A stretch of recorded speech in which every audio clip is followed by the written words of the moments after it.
All right, good morning. Once again, my name is Dolphy Gilpin, and I'm here at the Crystal Gate Marriott,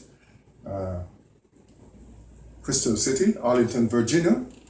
I'm on the 14th floor, and I'm projecting and continuing with my amazing 5 by 12 matrix with SLS. S stand for zero like sign out. DLS in the economic case, dollars like sign out. Okay, CLS stands for cereal, which is the edible cereals. But that will take a further engineering process to convert from the SLS to the CLS. So we're just gonna start from here. All right, so here I know.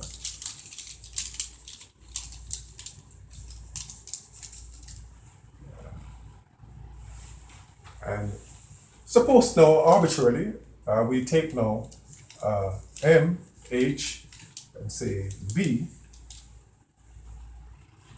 and say 76, 29, 44, 0, 0.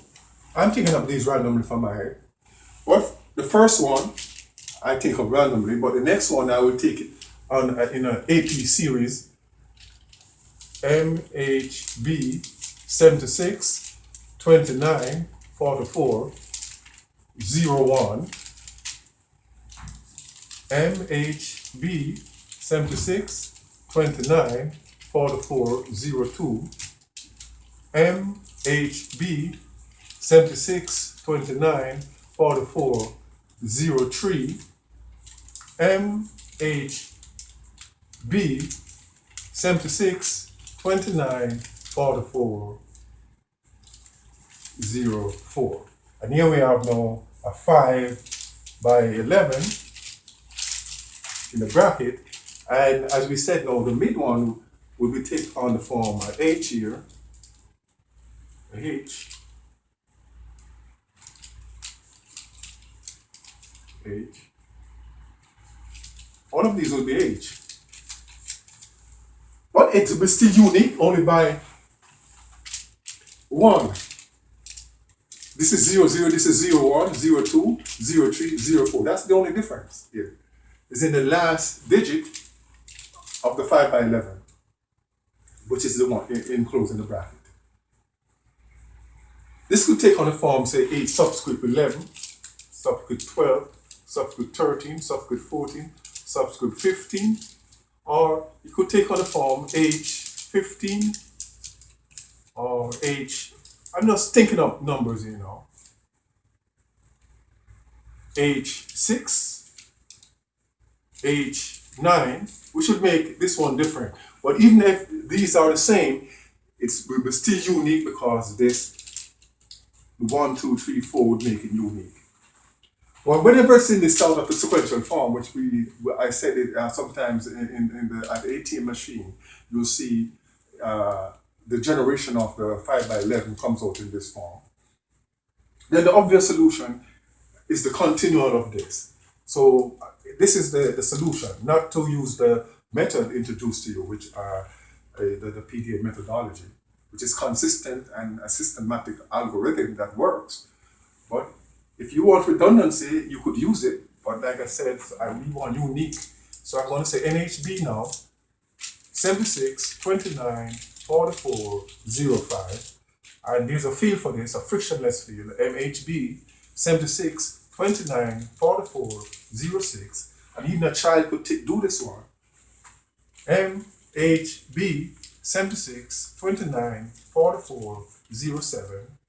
MHB, 76, 29, 44, 08.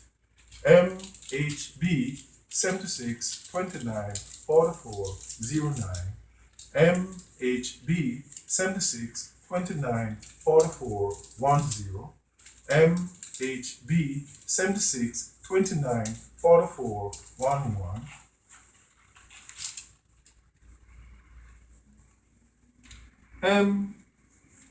MHB, 76, 29, 44, 12.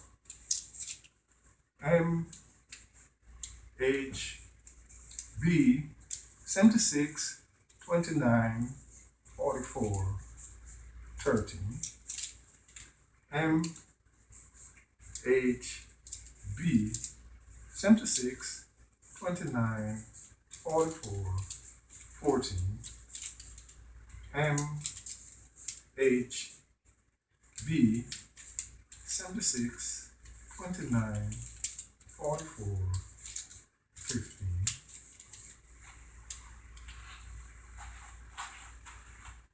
M, H, B, 76, 29, 44, 16. M, H, B, 76, 29, 44, 17. M, H, B, 76, 29, 44, 20. M, H, B, 76, 29, 44, 21. M, H, B, 76, 29, 44, 22. And on and on and on. Like I said, it's just the last digit is a difference of 1. That's a common difference there, 1. And it's an arithmetic progression with common difference 1. And that makes it unique. And you will see that in real life at the ATM, which is a special form of a PDM processor. You will see the outputs like that with the new bills. The difference is that you will see it in this configuration now, MH 76, 29, because I have it in a sort of chemical pharmacologic configuration. I use this configuration when I'm doing pharmacology. And this is the real thing here, 76, 29, 44, 05B. That is the economic monetary consideration. You just switch the B over to the N. MH 76, 29, 44, 06B. MH 76, 29, 44, 07B.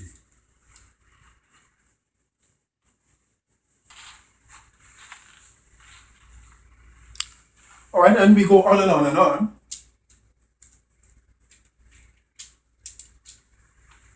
And on and on and on.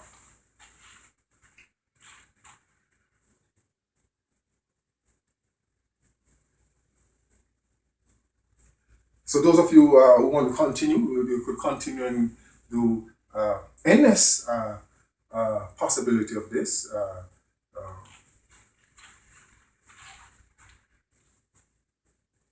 Could just go on and on with this AP series, and I've done a lot with it. MHB 76, 29, 44, 23. MHB 76, 29, 44, 24. Notice that I randomly thought of the first one, but the second one took on a difference, common difference of 1. MHB 76, 29, 44, 01. So whatever I did here, the rest. I wanted was to form a special 5x11 to show you that if we use the process that we used before, it will turn up with a lot of redundant outputs. And so we could continue here too as well. MH 76, 29, 44, 08, B.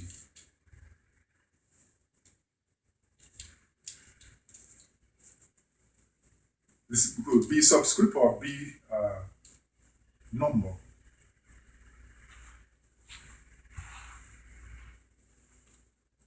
Then again, this could be a $1 bill, this could be a $5, this could be a $10, rather in this configuration. $20 or $100. It could be one of those, and this would be the exact configuration. But I've worked with this with my chemistry and pharmacology, because a lot of these abbreviations are used to represent what we call it prescription drugs. And I've used a precision method with this by a special form of allocation of the decimal point to generate a precision to how much? 8 decimal point in, say, doing mass or volume. For example, if a tablet mass is like 76 milligrams, then we could see 7629, 76.294405. But this is not really essential as such. The 76 milligram would be more the dominant piece, but in certain scientific application, we want to see that this is really 0.294405, which we have remained and discarded. So that's how this matrix comes in now in precision representation of masses and volume, and like weighted tablets and weighted in special form of toxicology per se, whereby just a minute amount of a toxic substance would be detrimental to a human, or would cause that human to die. And say we have like 0.2, 0.76 in mass, then if we discard the 0.29, which is really intrinsic, because 0.29 makes a big difference in certain mass. Take, for example, a certain, what was that substance that they were using that were killing off people there the other day? They sent it in mails. Anyhow, certain even prescription tablets, the weights, a very minute amount is very, very dangerous. And if you go above that limit, it can really take the life of a patient. So precision is necessary in certain cases. But if you have a 250 gram tablet or a 1,000 gram tablet or a 76 tablet and you miss off this, it would make a much difference in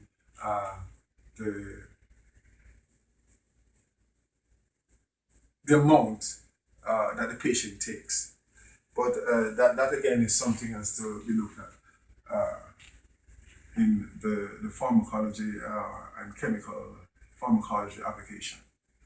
This is the economic application. I have shown you the musical application and the stochastic or statistical application and the mathematical application.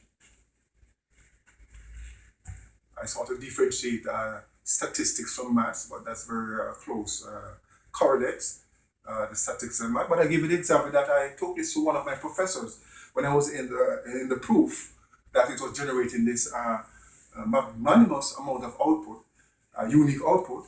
And I had written at the time about 30, 40 books I'd reached at that time, long notebooks. And I take it to her and said, hey, you know, this is this. She said, this wasn't a mathematical proof. This was a statistical proof. So I also further go back and introduce this general matrix that I showed you in the previous session and did an algebraic proof from the general thing. So that having a magnanimous amount or a large amount of outputs that I have accumulated or saturated books with was really a mathematical proof. I thought it was numbers, increasing numbers. And although they were unique, I also go back and do an algebraic proof representing numbers for digits and prove, and then in the final L, change back the letters into numbers. That's algebra. So I will take a break from this.